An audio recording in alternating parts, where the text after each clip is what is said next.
안녕하세요. 이번 시간에는 문학개념어 5강 중에서 7번째 파일이죠.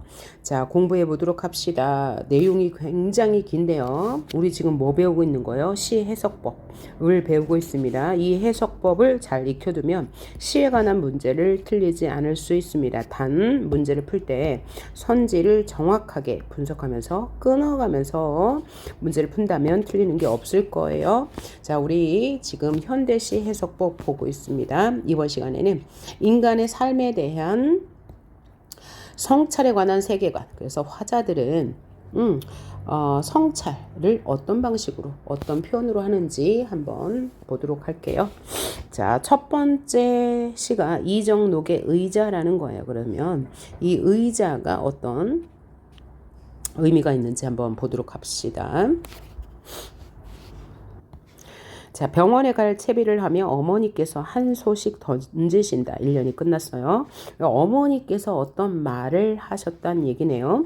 허리가 아프니까 세상이 다 의자로 보여야 꽃도 열매도 그게 다 의자에 앉아있는 것이요. 라고 하면서 2년이 끝났는데요.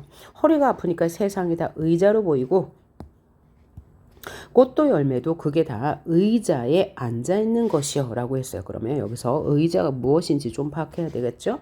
제목이 의자니까요. 주말엔 아버지 산소 좀 다녀와라. 그래도 큰애 네가 아버지한테는 좋은 의자가 아니었냐. 이따가 침 맞고 와서는 참외밭에 지푸라기도 깔고 호박에 또아리도 받쳐야겠다. 그것들도 식구인데 의자를 내줘야지. 싸우지 말고 살아라. 여기까지 3년 끝이고요. 결혼하고 애 낳고 사는 게 별거냐? 별거 아니다라는 거죠. 서리법. 그늘 좋고 풍경 좋은 데다가 의자 몇 개 내놓은 것이요. 자, 그러면 여기서 지금 의자라는 말이 많이 나왔어요. 자, 생각해 보세요. 자, 의자라는 어떤 의미가 될 거예요. 자, 어머니께서 소식을 전하면서 세상이 다 의자로 보인다. 그러면 이 의자는 허리가 아프니까 세상이 다 의자로 보인다. 의자는 그러니까 무슨 뜻? 자, 편안함을 주는 대상이면서 의지할 수 있는 대상이라고 해석할 수 있겠고요. 꽃도 열매도 그게 다 의자에 앉아 있는 것이요. 그러면 여기서 의자도 편안함과 안식을 주는 거죠. 주말엔 아버지 산소 좀 다녀와. 그래도 네가 아버지한테는 좋은 의자였다. 여기서도 의지. 여기서는 의지. 그렇죠? 의지의 대상이었어요. 아버지에게 여기서 너는 시적 화자죠. 이따가 침 맞고 와서는 참외밭에 지푸라기도 깔고 호박에 따리도 틀어놔 라고 했으니까 참외에게 의자는 지푸라기고 호박에게 의자는 또아리. 그래서 같은 의미 또아리, 지푸라기, 의자. 그것들도 식구인데 의자를 내줘야지. 역시 안식을 줘야지. 싸우지 말고 살아라. 결혼하고 애 낳고 사는 게 별거냐? 별거 아니다. 서리법.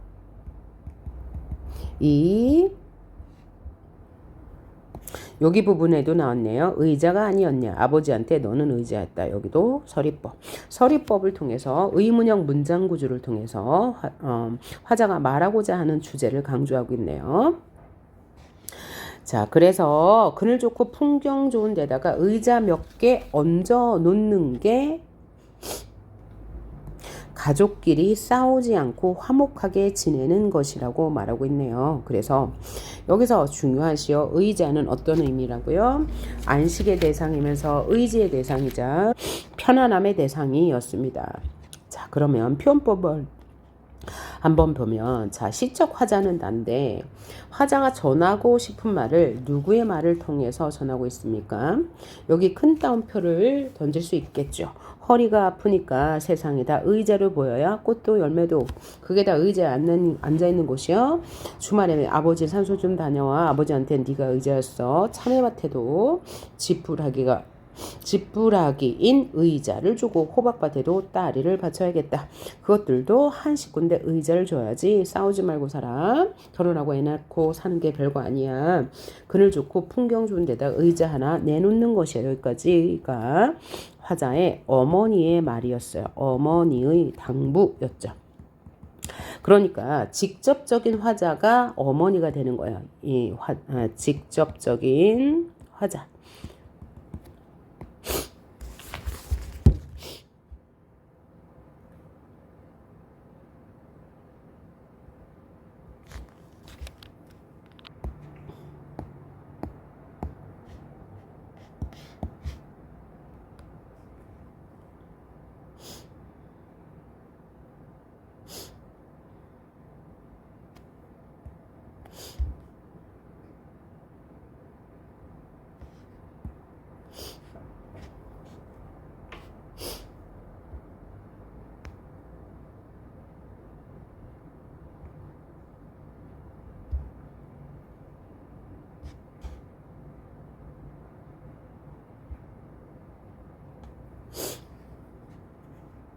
다녀와라, 살아라 라는 당부하는 어조. 명령형 어민데 당부하는 어조가 될 수 있네요. 당부하는 어조를 통해서 주제를 강조하고 있고요. 여기부터 여기까지 어머니의 말을 통해서 시의 내용, 시상이 전개되고 있다는 게 이 시의 특징이네요. 그럼 화자가 성찰한 것은 뭐예요? 우리 인생에서도 누군가에게 의자처럼 편안하고 의지할 대상이 되어두는 것이 중요하다는 걸 어머니의 말을 통해서 깨달은 거네요. 자, 그러면 정리를 해봅시다. 자, 화자는 어머니가 하시는 당부의 말씀을 들었어요. 그것은 누군가에게 의자가 되어야 한다. 그래서 가족끼리도 의자처럼 편안한 존재가 되어야 한다고 당부하고 있죠. 그래서 정서는 성찰, 깨달음, 태도는 어머니의 말을 수용하고 있으니까 수용적이고요. 성찰적이라고 해도 맞는 말이 되겠죠. 따라서 주제는 사람에게 편안함이나 의지, 안식이 되어주는 것의 중요성에 대해서 말하고 있습니다. 그래서 화자가 깨달은 것은 자, 누군가에게 의자가 되어주는 것이 중요하다. 편안한 존재, 의지가 되는 존재가 되어야 한다. 라고 말하고 있고요. 두 번째 시는 이형기의 폭포라는 시 함께 봅시다. 자, 이형기의 폭포는 좀 어려운 시가 되겠습니다. 왜냐하면 우리가 일반적으로 알고 있는 그 폭포의 이미지를 바꿔 놓았어요. 그래서 이 실질적인 자연인 폭포를 관념적으로 형상화했습니다. 관념적으로 형상화했다는 것은 이 폭포에 화자가 새로운 의미를 투영한 거죠. 그러니까 창조적으로 이 폭포를 변형한 것이다 라고 생각하시면 돼요. 그러면 화자는 폭포를 어떻게 생각하고 있는지 한번 볼게요. 그대 아는가? 나의 등판은 어깨에서 허리까지 길게 내리친 시퍼런 팔자국을 아는가? 그러면 여기서 그대는 누가 될 거야? 그래서 그대는 뭐죠? 화자를 말해요. 그러면 화자가 아니고 청자. 그죠? 이 청자죠. 그대 아는가 말했으니까 청자 말을 빛내고 있는데 여기서 청자는 누구냐면 나의 등팔을 어깨에서 허리까지 길게 내리신 시퍼런 팔자국. 그래서 청자는 바로 시인이 됩니다. 시인이 돼요. 청자를 시인으로 설정하고 나의 입장에서 시상이 전개되는데 그래서 나는 누구냐면 이 폭포를 안고 있는 산이에요. 그러니까 화자는 산이에요. 산. 산이 말을 하고 있으니까 의인법이 사용된 거네요. 의인법. 자, 의인화된 화자가 그대 아세요? 내 어깨에서 허리까지 길게 내리친 이 시퍼런 칼자국 아세요? 그럼 시퍼런 칼자국이 뭘까요? 바로 제목에서 말한 폭포입니다. 이 시퍼런 칼자국 뭔가 이제 섬뜩하죠. 폭포. 그래서 폭포의 이미지를 완전 변형한 거예요. 질주하는 전율과 전율 끝에 단말말을 꿈꾸는 단말마가 임종에 다다른 말이래요. 그래서 굉장히 고통스러운 말을 말한대요. 전율 끝에 단말말을 꿈꾸는 벼랑의 직립. 이게 뭐예요? 바로 폭포랍니다. 벼랑의 직립 이것이 바로 폭포입니다. 폭포. 벼랑 끝에 똑바로 서 있다는 얘기죠. 그 위에 다시 벼랑은 섭니다. 그대 아는가? 석탄기의 종말을. 여기서 석탄기라고 하는 것은 고생대를 말합니다. 고생대. 고생대가 종말했대요. 고생기의 종말한 그때 하늘 높이 날던 것이 바로 폭포라고 하네요. 한 마리 잠자리의 추락. 그러니까 폭포는 바로 장수 잠자리의 추락이다. 그래서 폭포의 모습을 장수 잠자리의 추락, 석탄기의 종말, 그 다음에 벼랑의 직립, 시퍼런 칼자국으로 비유하고 있습니다. 나의 자락은 자멸이다. 그래서 나는 누굴까요? 스스로 멸망하는 것은 바로 여기서 나는 폭포가 될 거예요. 폭포는 나의 자랑은 폭포의 자랑은 자멸이다. 그러니까 자멸은 사라지는 거고 이것이 자랑이 될 수 없을 거예요. 그래서 얘는 역설적 표현입니다. 이 역설법을 통해서 폭포의 사라짐, 물보라가 되어서 사라지는 폭포의 속성을 말하고 있고요. 무수한 보관은 여러 개의 눈이죠. 그 무수한 수정체가 한꺼번에 수정체에 물이 될 거예요. 박살나는 맹목의 물보라. 폭포는 맹목의 물보라다. 목적 없는 물보라다. 라고 말하고 있고요. 그대 아는가 계속 반복하고 있어요. 그래서 동일한 시구의 반복의 표현이 있고요. 나의 등판에 폭포처럼 쏟아지는, 여기서 나는 아마 산이 될 겁니다. 쏟아지는 시퍼런 빗줄기가 바로 폭포가 될 겁니다. 이억년 묵은 이 칼자국도 바로 폭포가 되는 데일까요? 자, 화자는 지금 폭포의 모습을 개인적으로 창조한 그 관념적인 대상으로 묘사하고 있는데, 그럼 여기서 폭포는 무엇을 상징할까요? 우리 인간을 상징합니다. 그냥 자연물을 뭐 이렇게 형상화하진 않았을 거고, 자, 우리 인생을 폭포에 비유한 거죠. 그래서 우리 인생이 어떻다는 거예요? 그대 아는가? 그대는 청자. 시인인데 나의 등판. 나 산에는 어깨가 허리까지 길게 이어진 시퍼런 칼자국을 갖고 있어. 이 시퍼런 칼자국인 폭포는 질주하는 선율, 막 달리는 전율, 전율 끝에 단말만을 꿈꾸는 벼랑의 직립이야. 이 폭포는 고통을 안고 벼랑으로 떨어져. 그런데 그 떨어진 위에 다시 벼랑을 쏟아. 그러니까 우리 인생은 고통이야. 인생의 고통. 그런데 다시 벼랑으로 쏟는 고통과 절망으로 표현된 거죠. 폭포가 이렇게 아파하고 절망하고 있습니다. 그런데 다시 쏟으려고, 다시 솟아나려고 하죠. 이것은 이 고통에서 다시 일어서려는 인간의 모습을 형상화한 것이고요. 그러면서 석탄기의 종말, 옛 시대의 종말이다. 우리 인생은 옛 시대의 종말을 구하고 하늘 높게 날던 한 마리 장수 잠자리에 추락이다. 그러니까 자, 우리 전에 고통은, 우리 삶의 고통은 잠수 잠자리처럼 날려고 했지만 다시 추락해버리는 것이다. 그리고 우리 인생의 자랑은 자멸이다. 스스로 멸망하는 것이다. 무수한 눈들이 한꺼번에 목적 없이 떨어지는 물보라와 같은 것이다. 우리 인생은 시퍼런 빗줄기와 같은 것이다. 그래서 우리 인생은 칼자국이다. 즉 고통이다. 따라서 화자가 성찰한 것은 뭡니까? 바로 폭포를 보면서 인생, 즉 우리 존재들은 고통스러운 것이다. 이 고통 왜 고통스러워요?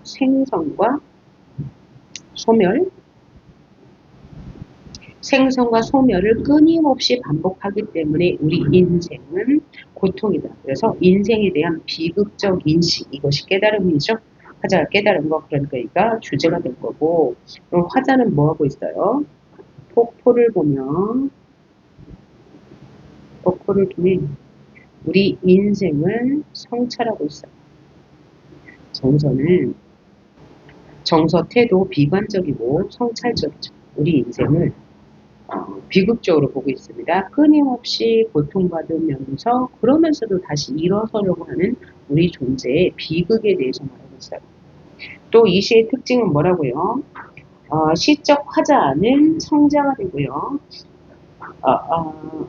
시적 화자를 청자로 설정해 놓고 산이라는 자연물을 화자로 설정하여서 우리 인생의 비극, 즉 존재의 생성과 소멸이 끊임없이 반복된다는 것을 강조하고 있네요.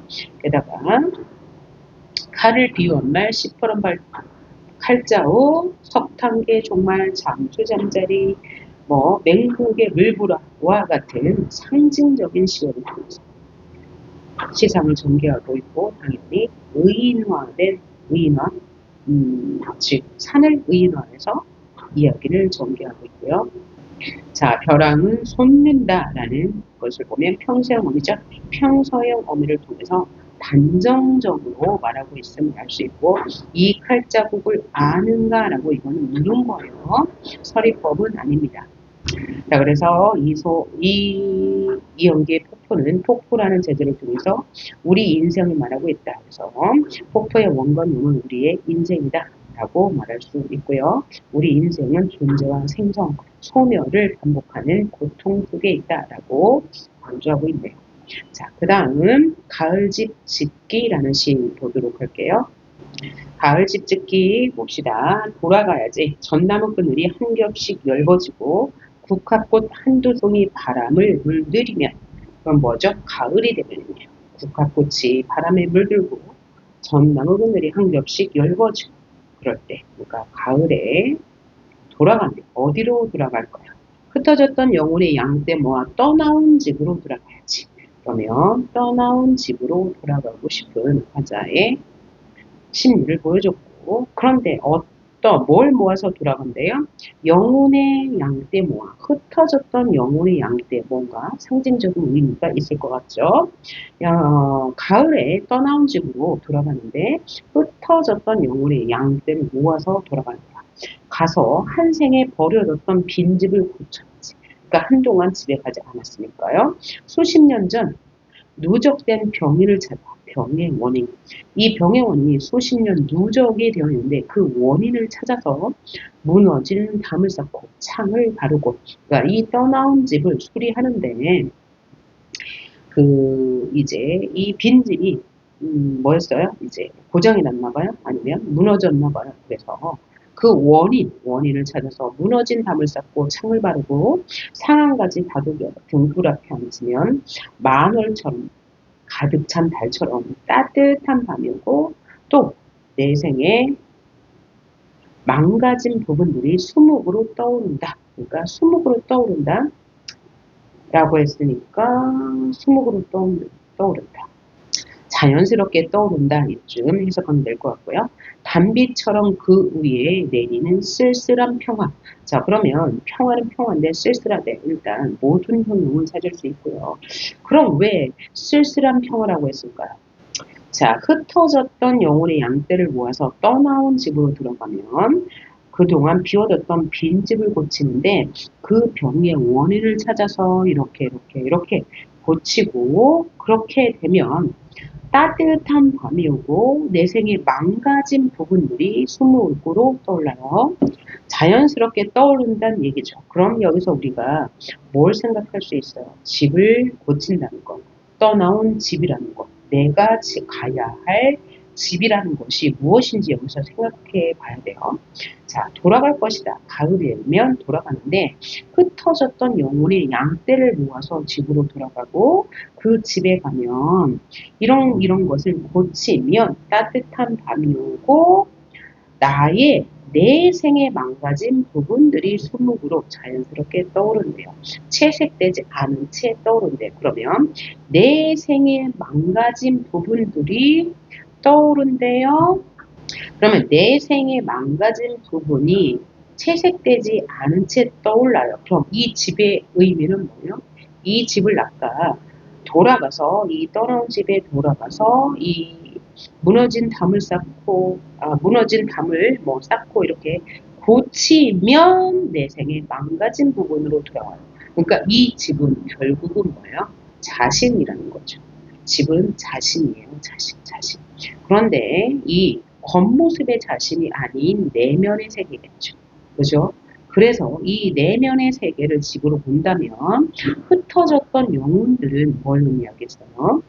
바로 방황이나 갈등, 그죠?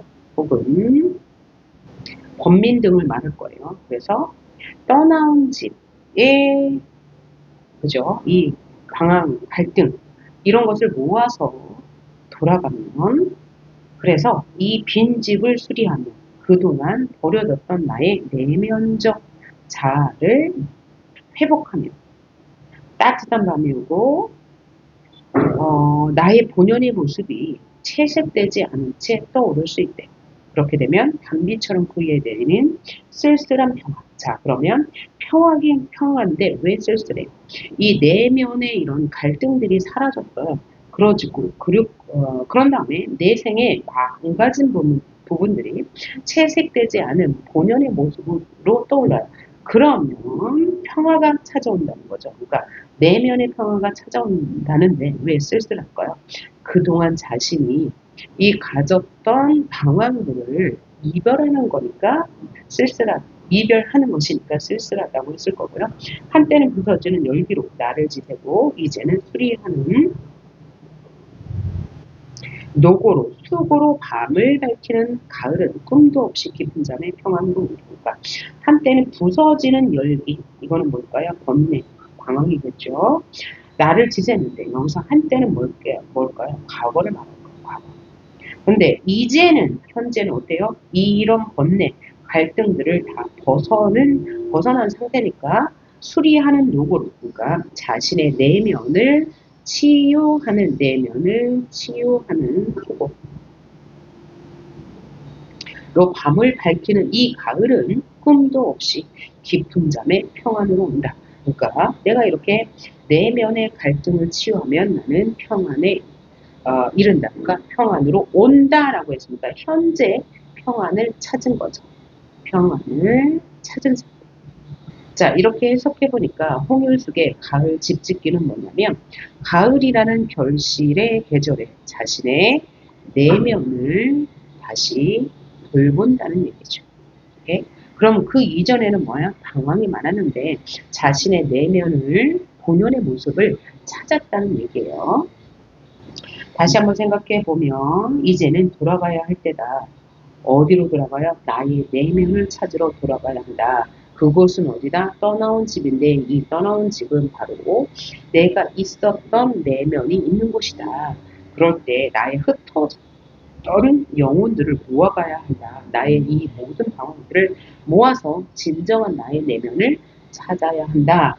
그래서 화자는 자신의 내면을 되찾는 과정을 집을 수리하는 과정에 비운 거죠. 자, 이렇게 버려두었던 집으로 돌아가서 누적된 병영운이, 즉 내가 그동안 젊은 날에 갈등했던 원인을 찾아서 그 갈등을 해소하면 따뜻한 밤이 오고 내 생에 이렇게 힘들어하던 부분들이 채색되지 않은 채 맑게 떠오를 거야. 그러면 나는 쓸쓸하지만 내 마음에 평안은 찾아올 거야. 쓸쓸한 이유는 그동안 나를 힘들게 했던 그런 갈등들과 헤어지기 때문이죠. 그리고 한때는 그렇게 번뇌했던 날로 밤을 지새웠던 것을 이제는 이렇게 아예 내면을 수리해서, 즉 치유해서 평안하게 깊은 잠을 잘 수 있다라고 말하네요. 그래서 가장 중요한 것, 자신의 내면을 찾는 과정을 집을 수리하는 과정에 비유하여 이야기하고 있고, 뭐뭐 해야지 라는 고쳐야지 특별한 종결어미를 사용해서, 특별한 종결어미죠. 끝에 오니까 화자의 의지를 강조했고 결국은 자신의 내면을 되찾았죠. 평안으로 왔으니까요. 자, 그리고 상징적인 시어, 집은 뭐라고요? 화자의 내면입니다. 흩어졌던 영혼, 이건 뭐라고요? 방황과 갈등이라고 했습니다. 방황과 갈등. 부정적인 시어죠. 평안, 마음의 안식, 내면의 안정이라고 생각하면 될 거고요. 부서지는 열기도 방황이고 한때 과거를 말하는 거고요. 평안, 안식, 그러니까 내 본연의 내면의 모습을 찾은 상태를 말하는 거네요. 그리고 역설적 표현 쓸쓸한 평화 한 가지 더 있습니다. 마지막이네요. 따뜻하게 손을 잡는 이별로 온다. 자, 이별은 따뜻하지 않은데 따뜻하게 손을 잡았대. 여기도 이제 역설적 표현인데, 그러면 화자가 말하고자 하는 바는 뭐냐면 이별은 원래 서러운 건데 화자는 지금 무엇과 이별했어요? 자신 내면의 그 갈등과 방황에서 이 방황과 이별을 했으므로 따뜻하다고 이야기했습니다. 그래서 이 내면의 갈등에서 벗어났음을 역설적 표현을 통해서 지금 강조하고 있다라고 생각하시면 되겠죠. 그래서 역설적 표현과 특별한 종결어미의 반복, 그 다음에 상징적 시어 사용 후 화자가 내면을 성찰하고 치유하는 과정을 집을 수리하는 과정에 비유하여서 시상을 전개한다라고 보면 되죠. 그러니까 비유법이 있고 강조법이 있고 역설법이 쓰였다고 하면 될 것 같고요. 그러면 정리를 해보면 일단 겉으로 드러난 이 시어를 중심으로 볼게요. 화자는 지금 집으로 돌아가고자 해요. 빈 집으로 돌아갔죠. 돌아가서 자신의 집을 수리했습니다. 집을 수리했어. 이것의 이면적인 의미는 뭐예요? 자신의 고통스러운 이런 갈등을 가지고 자신의 내면을 성찰하여서 본연의 모습을 찾았다. 이런 내용이죠. 그래서 정서는 회상, 그죠? 회상 혹은 성찰 이런 게 되겠고, 그러면 태도는 의지적으로 반드시 찾겠다는 의지. 그래서 주제는 뭐예요? 이 가을의 계절에 방황하고 고뇌하던 과거의 삶을 극복했죠. 극복하고 찾은 평안이라고 하시면 됩니다. 그래서 내면의 성찰의 코드가 확실하게 드러난 시 가을 집짓기 맞고요. 이번에는 김영란의 집이라는 시 한번 보도록 하겠습니다.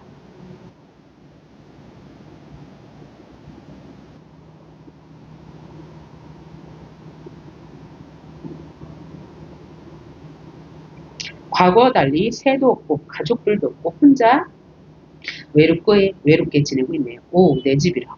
근데 갑자기 시의 분위기가 바뀌었어. 오, 내 집이라.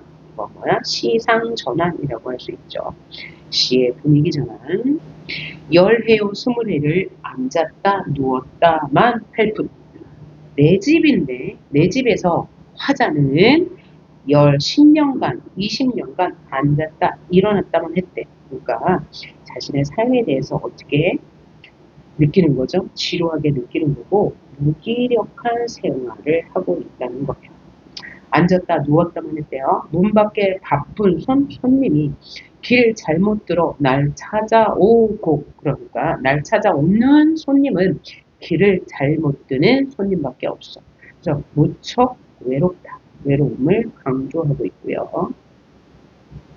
손때 살레움도 졸었을 난간이, 졸었을 가득했을 난간, 집에 있는 어떤 무엇이 되겠죠? 흔히 나를 안고 한가하다. 자, 집안에 있는 난간이 한가하다는 것은 외롭다는 거죠. 혼자 있다는 거예요. 아무도 찾는 사람이 없다는 것을 또 강조하고 있네요. 한두 쪽 흰구름도 사라지는데, 자, 화자는 지금 시선을 이동해서 흰구름을 보고 있네요. 한두어 저질러 놓은 부끄러운 것.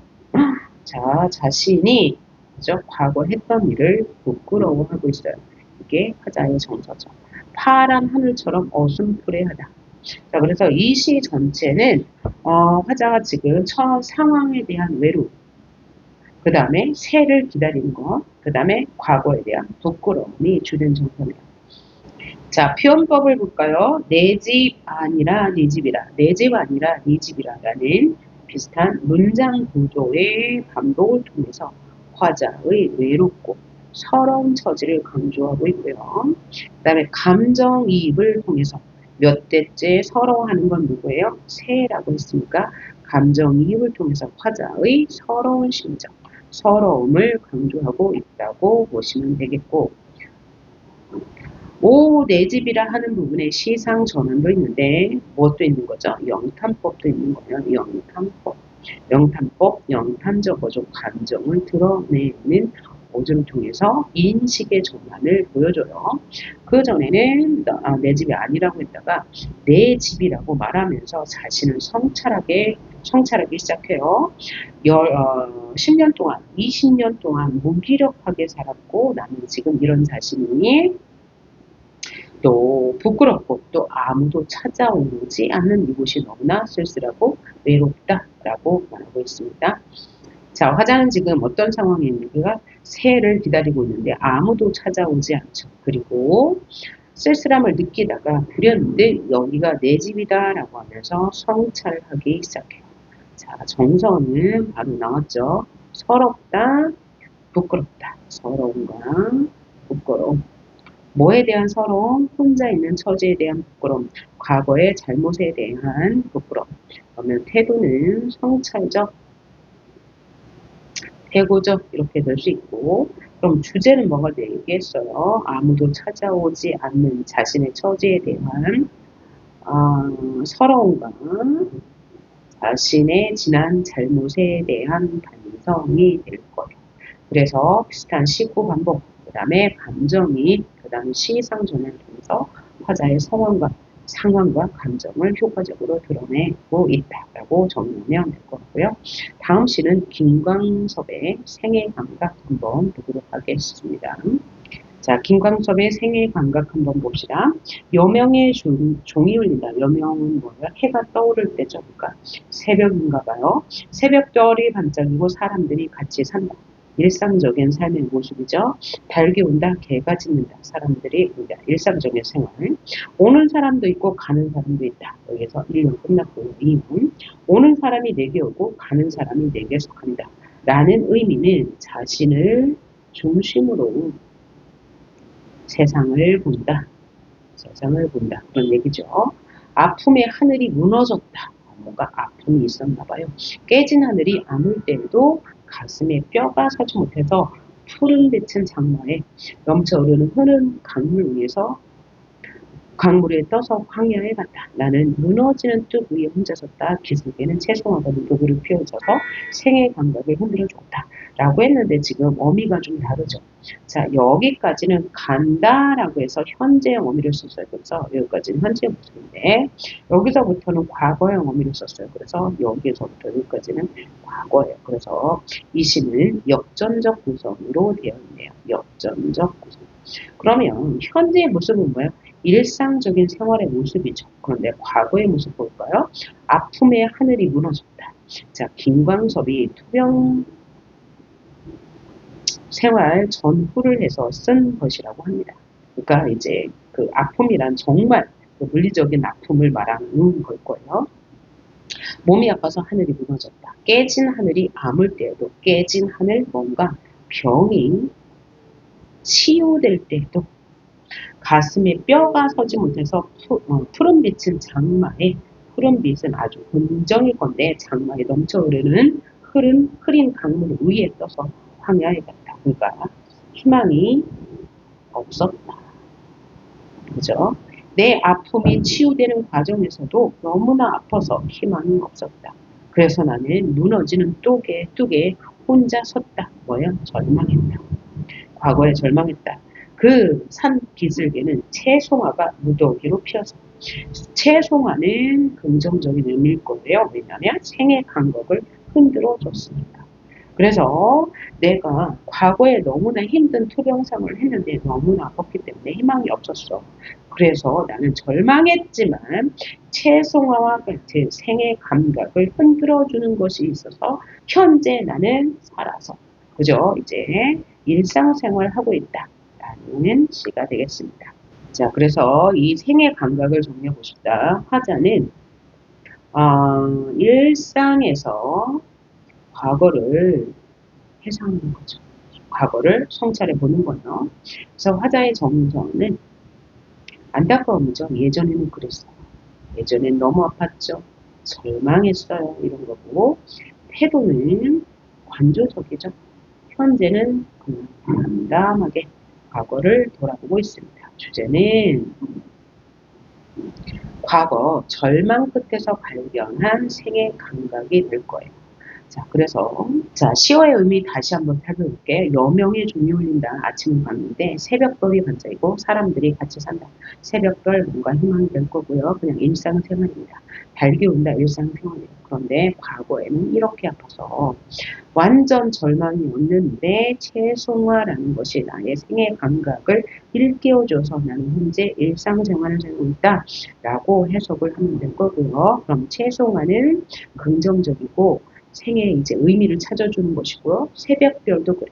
그럼 반대되는 의미는 무너지는 뜻 부정적인 거죠. 어조죠. 부정적인 시어고 푸른 빛은 긍정적인 시어고 깨진 하늘 절망이고요. 이 정도로 상징적인 시어를 사용해서 생의 의미를 효과적으로 전달하고 있다. 그러면 맞는 말이 될 거고 그 다음에 역전적 구성을 통해서 과거 자신의 힘들었던 모습을 생생하게 전달하고 있다 해도 맞는 답이 될 거고, 여기 현재 형음이, 여기 과거 형음이 사용되어 있습니다.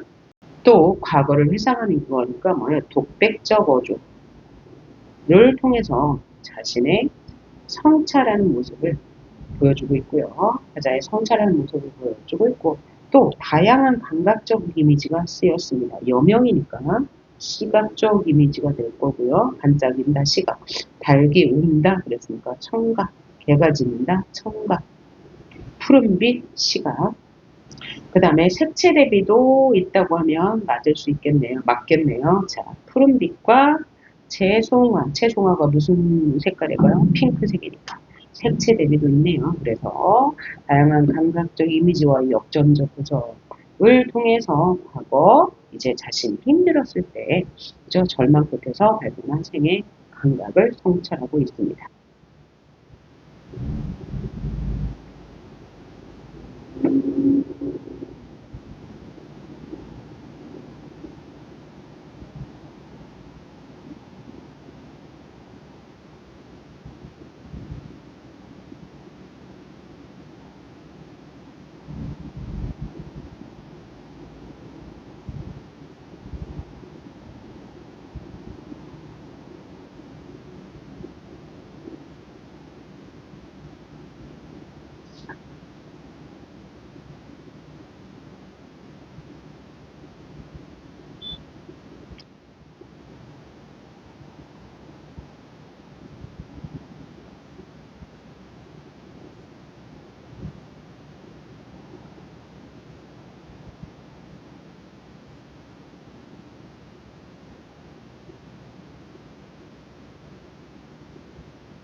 색깔을 떠올릴 수 있는 이미지가 두 가지 이상 나오면 색채 대비가 있다고 말하죠.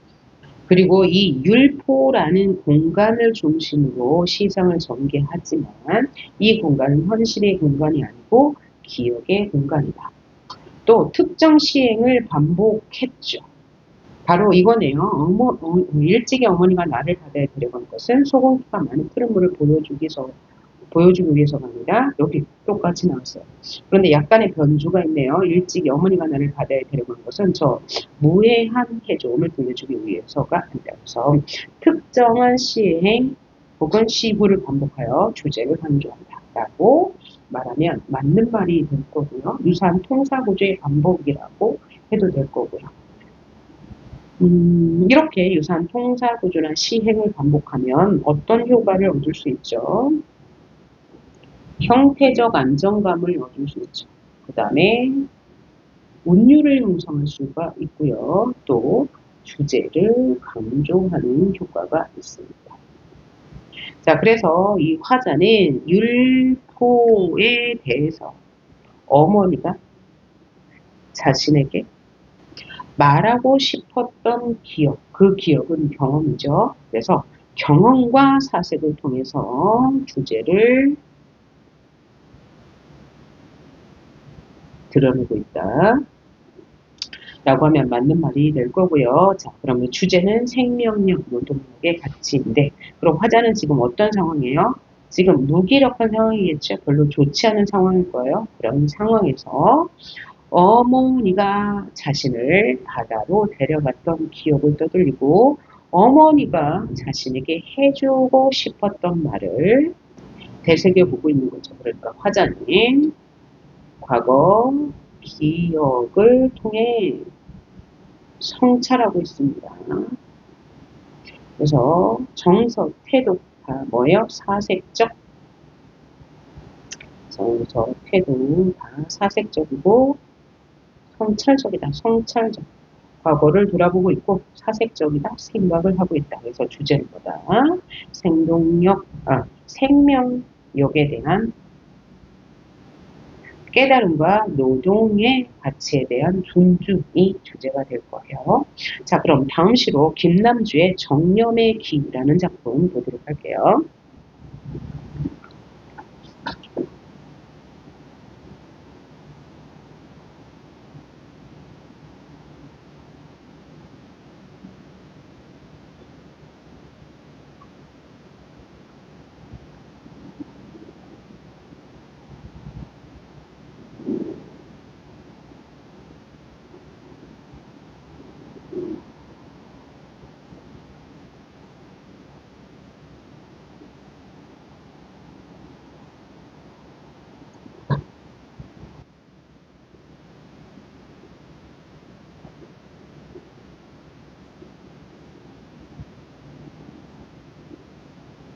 무엇과 비슷합니까? 일행, 내 마음 한 폭에게 본원이 없는 시공이 없는 뭐 걸려있더냐와 여기 마지막 행이 완전히 똑같지는 않지만 조금 달라졌어요. 이런 것을 뭐라고 그래요? 수미상관의 변주라고 하죠. 그래서 수미상관의 변주를 통해서 얻을 수 있는 효과 뭐라고요? 처음과 끝이 똑같으니까 형태적 안정감을 얻을 수 있고요. 반복이 되니까 운율을 형성할 수 있고요. 같은 말이 반복되니까 주제를 강조하고 있어요. 그럼 주제는 뭡니까? 본운이 없는 시공에서 때로 울고 때로 기도드리는 나의 성찰하는 모습을 강조하는 거예요. 그래서 화자는 지금 자신의 삶을 돌아보고 있는데 자신은 지금까지 아무도 도와주지 있는데 없는 것처럼 살아온 외로움을 먼저 제시했죠. 그 다음에 자, 그래서 그런 외로움을 견디지 못해 혹은 이런 갈등, 번뇌를 견디지 못해 거리에 나서면 그래도 편안한 그늘이 나를 위로해줬어. 그래서 나는 뭘 바래요? 내 마음에게는 이제금 눈의 음악이나 듣기를 바래요. 나는 뭘 바래요? 뉘우침 없는 일물이 고요히 꽃잎인 양 쌓여가기를 바래요. 그리고 황제의 항서와도 같이 이 세상의 모든 번뇌를 초월한 그런 무거운 비애가 가라앉은 하얀 모래벌 같은 아름다운 벗이 생기기를 바란다고 얘기하고 있네요. 그래서 여기 주된 표현법은 수미상관의 변주를 통해서 형태적 안정감이나 주제, 자신의 바라는 인생, 자신의 궁극적으로 바라는 삶에 대해서 이야기하고 있다는 것. 그 다음에 대조적 시어, 눈의 음악, 편안한 그늘, 고요한 꽃잎, 하얀 모래벌, 마음의 벗, 모두 긍정이라면 여기 혼란한 열기가 부정적 시어죠. 그래서 상징적 시어가 있습니다. 그러면 전체를 정리해 본다면 화자는 지금 자신의 인생을 성찰하고 있습니다. 그리고 자신이 바라는 걸 열거하고 있습니다. 이런 것을 봤다. 정서는 의지적이죠. 내가 이제 보름이 없는 이 시공에서 때로 울고 때로 기도드린다. 뭘 기도드려요? 이런 아름다운 마음씨의 벗을 찾는 거. 그래서 해도 의지적이라고 할 수 있고, 그러면 주제는 순수하고 평온한 삶에 대한 기원, 소망, 이게 주제가 되겠죠. 그래서 이것을 효과적으로 표현하기 위해서 수미상관의 변주, 그 다음에 상징적 시어 사용, 비유, 그죠? 자신을 깃발에 비유했습니다. 이런 것을 통해서 자신의 깨달은 바를, 자신이 원하는 바를 효과적으로 표현하고 있습니다. 자, 그러면 문제 한번 풀어보도록 할게요.